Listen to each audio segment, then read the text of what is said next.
Do not sign that mutual termination agreement until you have watched this video. Do not. In this video, I'm going to explain to you why you must approach that mutual termination agreement with extreme caution, especially as a young player. We understand that FIFA frowns upon the unilateral termination of an employment contract. You can't just simply walk away from your employment contract. The terms of an employment contract must be adhered to. If it's for 2 years, you should stay put for 2 years. Contracts should be allowed to expire naturally. You can't put the other party in a situation that makes it impossible or difficult for that party to perform the terms of his or her employment contract with you. It applies vice versa. The club can't do it, the player can also do it. FIFA frowns upon such acts. Contracts should be allowed to expire naturally. FIFA also permits mutual termination agreements within an employment relationship. Parties can agree to mutually terminate their employment relationship. Parties can draw up terms, exit terms. This is how we want to exit this employment contract. It's permissible. However, that FIFA permits it does not mean you should sign every mutual termination agreement presented to you. You must approach that mutual termination agreement with extreme caution, because football employment relationships are not always rosy. They can be very unstable. I'll leave you with this scenario. A 22-year-old player at a club joined the club in the year of his 18th birthday and has been at that club ever since. He has served the club diligently in this time. The club decides to reward his diligence by giving him a 5-year employment contract, a renewed contract. The terms are better, the salaries are better, the bonuses are better. 2 months down the line, there is a massive shake-up at the club. The coach is relieved of his duty.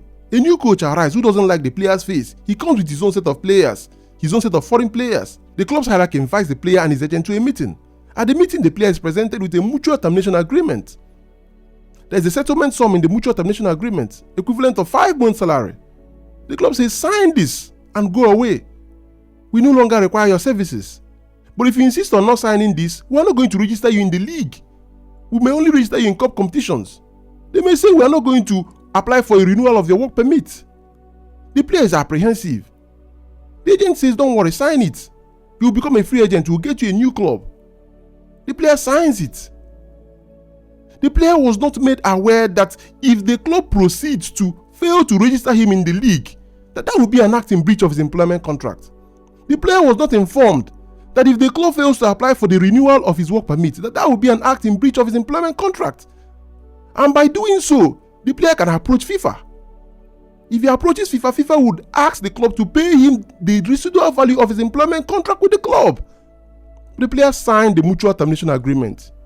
6 months down the line, he is unable to get a new club. No club is willing to pay hundreds of thousands of dollars in training compensation to the former club. The player approaches the former club and asks for a waiver. The former club declines. The player is unable to land a job. He returns to his home country. He's frustrated.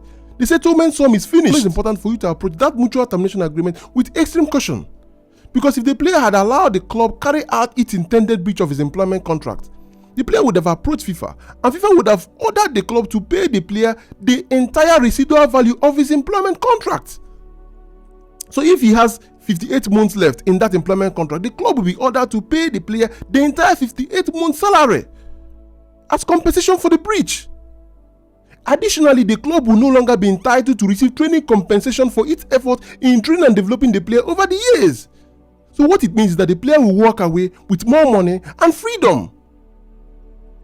He can sign with a new club, and the new club will not have any obligation to pay training compensation to the other club or to his previous club.